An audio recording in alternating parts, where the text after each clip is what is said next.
I couldn't tell people face to face. I couldn't be like, hi, I'm like, by the way, I just couldn't do it. So I just made this video, why I left Islam, and I put it on YouTube.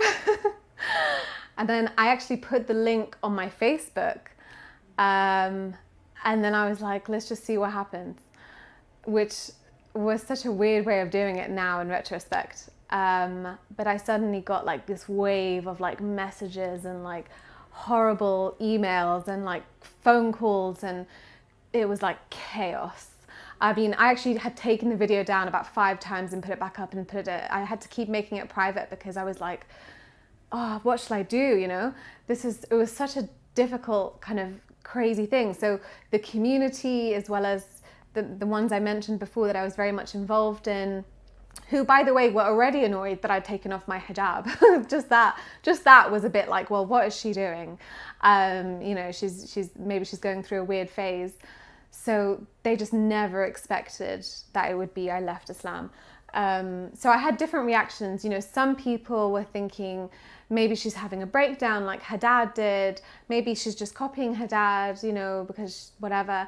And a lot of people, including my mum, kind of thought it must be kind of magic. You know, there must be, you know, I mean, depression anyway, because my dad was depressed, and she had this image of like he had a magic on him. So that's how she understood my dad had magic on him, and he became depressed, and that's how he left. So she thought if he had magic, my daughter must also have magic. So somehow that made sense to her. I want to cry, I can't, because they hear me, they are around me, my family. I want to shout, I want to do anything to make any reaction. You know, when you are really sad, but someone put something uncovering and close it, you can't do any reaction, you can't cry, you can't do anything, because you will be really killed if someone know you are atheist. And I decided in this night I will do this paper, but I was not really sure, you know. I know it will be really dangerous, but I want to do that. I bought the paper and I bought a pen in my bag, and then we go to Mecca.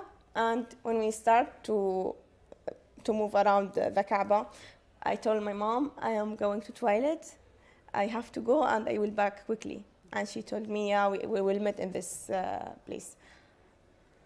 I try to find place where I can write it quickly and take a photo and notice where is the camera.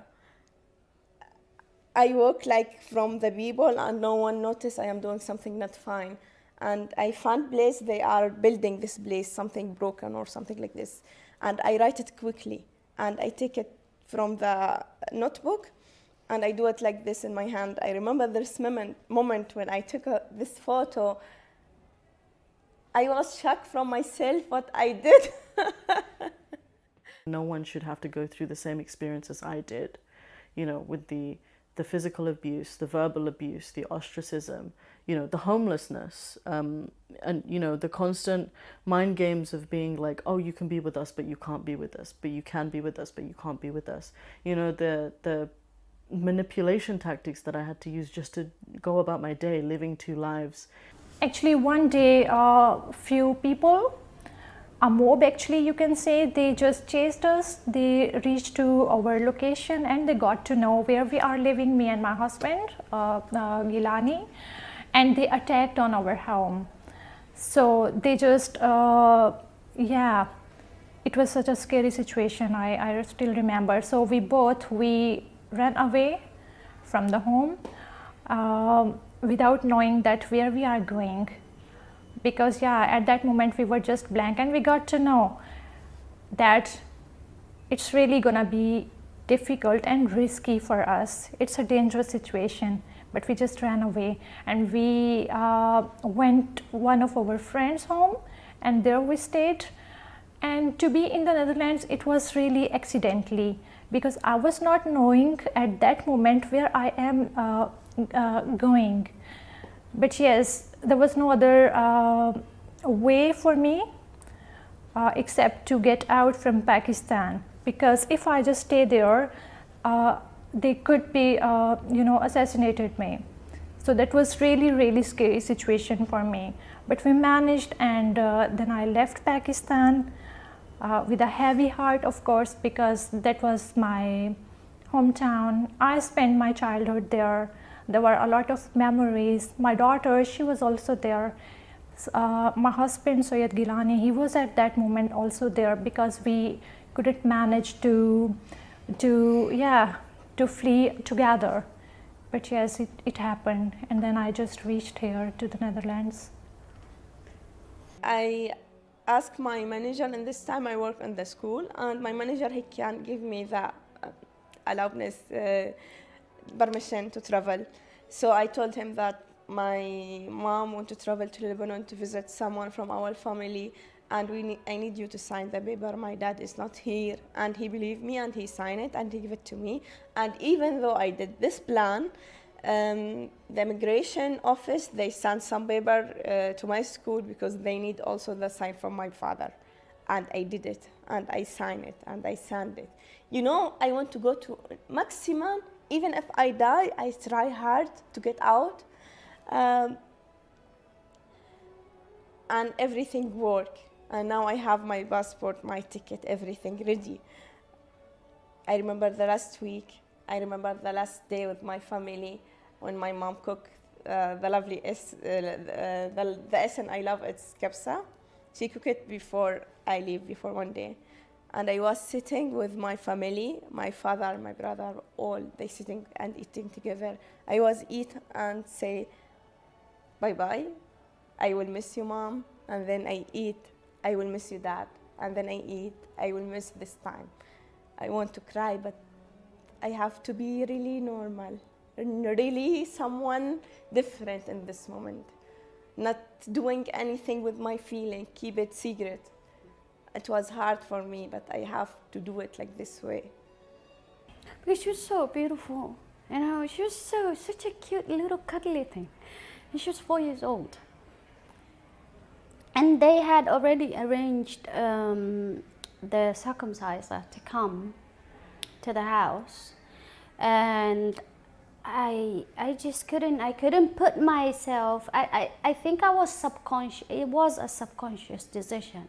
To save her wasn't a calculated, to try to save her wasn't a calculated thing. It was more like, I just want to take her out of this situation right now, without knowing, like, I didn't even think of like to call the police, because FGM is also illegal in Kenya, even though in practicality,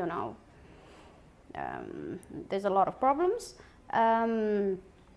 So I just took her out of the house, and I went, I was gone the whole day, brought her back at around 7 p.m. Everybody was pissed off with me. The mother was pissed off with me. The entire flat, I could say, was pissed off with me. It was a big deal. There was violence towards me because of that. And the child got done in the end, and that fucked me up, because I couldn't save her. And the picture of her is traumatic for me, because I don't know how I moved around with this picture, to be honest with you, but I found it in my old stuff. And she's now an adult.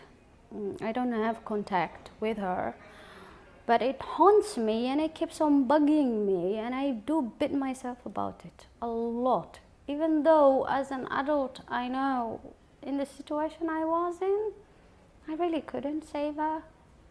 But I don't know, it just has that effect and emotion attached to it, I guess. In the year of 2014, 2015, he had gotten married again. And like the first week or so, everything was fine. But I'm not sure what was the instigator, but the second week, he just constantly complained about her. And by that point, I was used to him rambling, and I was kind of just zoned out of it. But he kept complaining about her, and I asked him, "You married her a week ago. Did you just think that it was gonna be plain sailing, and he looked at me, and I hadn't realized that that was the first time I'd ever like actually spoken back to him. After like about 3 weeks, he completely isolated her. He completely resigned her to one room in the house. He didn't want her on the same floor as him at any point in the day. The only time that she could come down was when he was out of the house, and I would like make her food and bring it up to her room.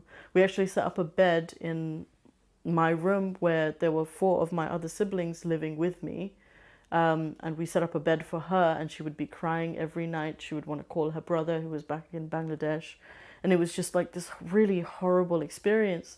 And then when he finally did divorce her, which was just a simple talaq, well, that's what Muslim men say to divorce their wives. It just means I divorce you.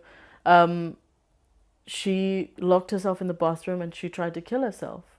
And he was out of the house. He didn't want anything to do with it. So I was left to deal with it. I called my uncle. I called the ambulance.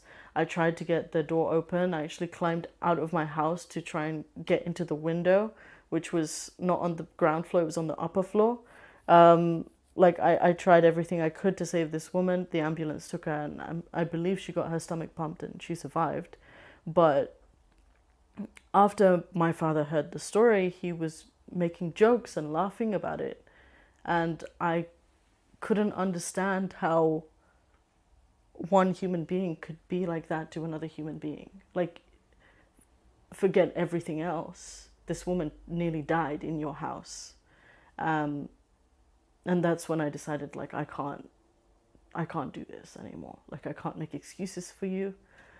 And the physical abuse had started that year, so the January of 2015 with me. So he would hit me for tiny little things. Like, there was one time where I was cooking fish and I'd like put too much oil in the pan, and he had slapped me so hard that I fell on the floor. And then it just consistently got worse. Many people were just kind of, just telling me basically, we need to have a conversation. I think at first actually it was, we need to have a conversation, come meet me. My aunt, who I was very close to actually, she was like a second mother to me. She kind of said to me, we need to talk, but I can't have you in my house anymore because, I can't kind of host you, but let's meet in a coffee shop because I need to talk to you. And so we had a conversation, and she said to me, actually I want to speak to you because on the Day of Judgment, Allah will ask me, why did I not kind of speak to you and bring you back? So it wasn't even for me, it was for her, for her own back. And she said, I have to, tell me what your problem is with Islam, and I'll do it right now. I'll tell you everything right now. We'll close this and you can take down the video and forget it. And I was like, oh, how am I, like, it's a 40-minute video. Like, how am I going to go through all the things that I disagree with? And I had a lot of that, a lot of like, what is it? Why? Come on, let's talk about it. Kind of as if they're going to kind of solve the problem. But as I said, I kind of understood it because I'd been there. So I was trying to be understanding. And I remember just saying to my aunt, like, she was saying actually horrible things to me. She was saying, like, what you're doing is disgusting, and I can see shaitan in your face, and, all these kind of horrible things. And I hadn't said anything, and I just said, I love you. I just want to say that. And then I was like, this is how I feel. I can't really explain it to you, but this is just what it is. I knew it wasn't going to go anywhere to have a debate with her, especially her mentality and stuff. So yeah, I just wanted to be like, love, peace, happiness. This is what I'm about. If you want to kind of be like spouting hate to me, then that's kind of on you. But then I was like, I said to her in that moment, I don't want anything to change between us though. Like, our relationship shouldn't change. Her daughters have been like sisters to me. So, and she was like, of course this changes everything. Of course this does. And I remember just having my heart like sink, because I just thought, wow, it really is going to change. And so I haven't seen her or spoken to her or her daughters. They've all kind of immediately blocked me off Facebook, and they just kind of cut me off. And these are people that I spent like a lot of my life with and grew up with. I was their bridesmaids, they were my bridesmaids. So it's like very, very close people to me. So, and then it was just like continuously having people like drop like flies, you know, just kind of like, we can't hang out with you, like this is done. After they attempt to convert me, so it's like in their mind they're like, we'll try, and then it's like, this isn't going to work, and then more videos were going up on my channel about Islam, and then some people were saying to me, we could have maybe coped with it, but because you're speaking openly about Islam and openly, you know, if you can just take all your videos down, then we can be friends. One person said to me, actually, a cousin of mine who I was also very close to, said to me, you know, we can be friends, but to be honest with you, I won't treat you the same as you were. You know, in my mind, I was thinking, so I'm like a second-class citizen now, sort of thing. I moved here as the wife of somebody who later on also became violent. And I remember having the conflict of, I thought I was running away from my background, and then I found myself in the same situation. And I wrote more poetry, and now this time I came out with the poetry. I started attending reading places, booking myself into little gigs here and there, in and out around Amsterdam. But I still wasn't comfortable to connect all my identities together. Only very recently, when I came out as an ex-Muslim here at the Bali, I was like, all of this is me, so I'm just gonna embrace all of it. Yeah. I was living in the asylum seeker center. Our case was in the process. We need to tell each and everything what has happened with us, what was the situation. The asylum seeker center was also not a safe place for us. We faced many questions because at that time, I remember the asylum centers were also full of Muslim people, the religious people. They came from different countries, and they were also, if they confronted us, they asked us questions when they got to know, I am from Pakistan, then I must be Muslim. So they asked some, different questions. And when I tell them, well, I am from Pakistan, but I'm not Muslim, then the reaction was quite dangerous for me, because people, they just look at me from head to toe. Well, you are from Pakistan, you must be Muslim. This is the mentality, this is the ideology. So the kids were watching cartoons. I was sleeping on the sofa. There was some mess on the floor. There was like cornflakes on the floor. And I was just, it was like I was up since 5 a.m. in the morning. I hadn't slept all night because I have 2 babies sleeping next to me.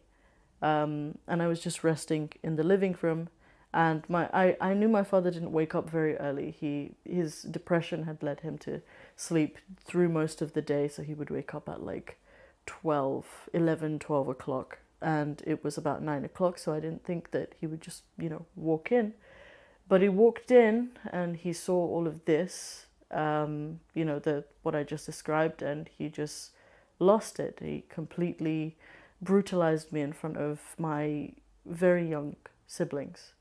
And when I say brutalized, I mean brutalized. I had pictures to show the police because it was that bad. I was bedridden for about a day, and he thought that an apology by way of making food was going to be enough for me to forgive him for that. But it truly was it truly felt like I had been stabbed in the back by my best friend, the person that I trusted the most in the world. And I reported him for that, and it was, even if it was necessary, it was one of the most difficult things that I had to do. Because to me, it felt unnatural, but I didn't know what else to do. I had told my family members, and they had just sort of been like, well, this happened to all of us. And it was something that I just had to grunt and bear. And I think that one of my uncles had tried to stage an intervention, but it was just a sham. It was completely a show. It wasn't something. It was just to appease me and make me feel better. It wasn't to actually make a change. And they thought that I would buy into that for whatever reason. But I had gotten back into contact with the social worker, and I sent her the pictures, and I said, this is what happened.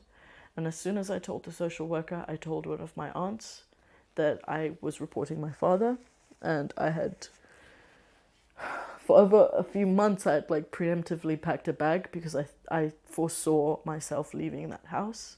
So I had like all my papers, all my necessary clothes, and I had even packed a prayer mat because I hadn't left Islam by that point.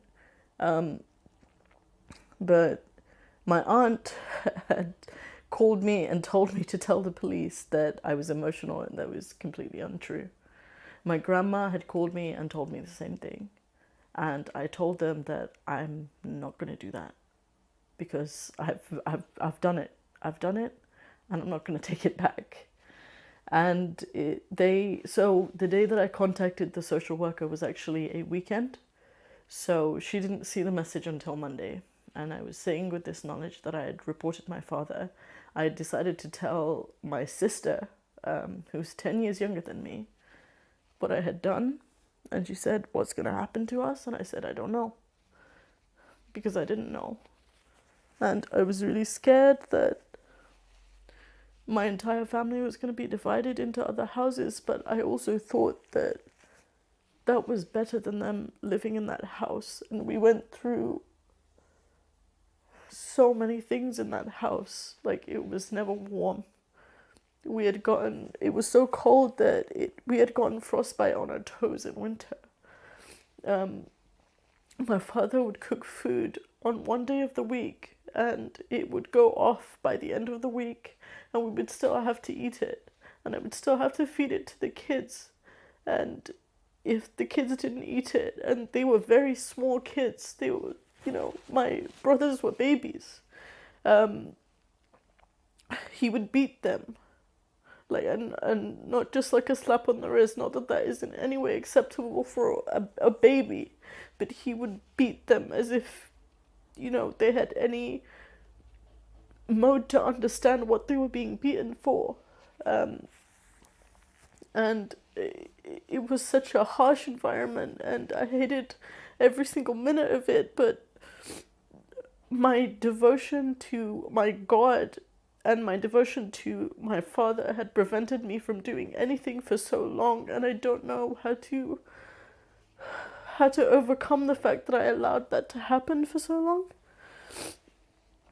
I miss my father too much. Sometimes I cry when I hear like a girl saying Baba, or I feel why I have to lose him, why I have to miss him, why I have to cry, why I have... Sorry.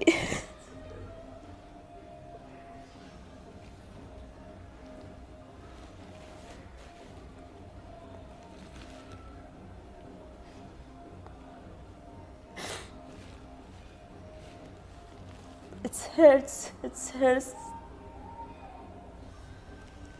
My family was aware of all the things that were happening in my home, and they dismissed it. They offered me one solution, and the one solution was to get married. And I didn't want to do that because I didn't want to leave my siblings in a home where they were in constant danger.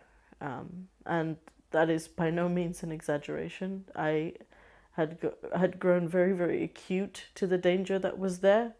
Like, I would be able to tell apart my father's footsteps in the street outside my house. I could hear him coming. And I don't think that that's something normal that most people do when they think about their fathers. It was just this constant dread of him coming home. And I had reported him, and on the day that the police were going to come, my aunt had decided to tell one of my uncles who had come to my house and had more or less hazed me on why I had reported my father. And I told him I did it because he had severely beaten me, and these beatings have been going on for a while, not just with me, but all of the kids. And on the day that he had beaten me as severely as he had that time, he was screaming around the house that he was going to kill all of the kids. And I reported that. And my uncle just gave me a good talking to and told me I'm immature and that was something very childish for me to do. And I told him, so I'm immature, but you think that I'm mature enough to look after 5 children? And he said, well, you're immature about the outside world. And I said to him, well, you're all mature people and you decided to do nothing, and I did something. And he looked at me as though, you deserved that beating. like, this is what you've been doing in the house, like, you fully deserve that beating. And I was like, that's your opinion, but it's done now, and it's gonna happen. I'm not gonna change my mind on it. And I just sort of left him, and I went and hid in my room, and he told my father, and my father started a screaming match with me. And he was like, if you didn't want to live in this house, you could have just left. And I said, okay, then I'm leaving. And I took out my bag, and he was very surprised that I already had a bag packed. All my papers were in there and everything. And the police came, they separated us, they put me in one car, and they drove me to the station. And I'm like forever grateful, because they were the only people who were around that said that was very difficult to do, and we're glad that you did it. And they said that we're going to try and find somewhere for you to stay tonight, but if you can't find somewhere to stay, then you can just stay in the police station. No one really from the West country can imagine how Islam can hurt you and hurt your family and completely damage your life. And that's what happened to me. If my family not a Muslim family, why I have to suffer all these years to be free and have my rights and be happy? Why I have to live with my family with this feeling? I am afraid from my family because I am not a Muslim anymore.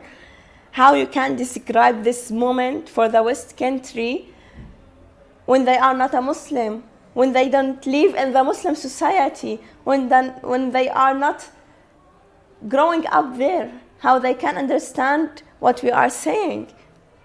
It's like what happened to me. They are really in other world, and they don't want to hear us.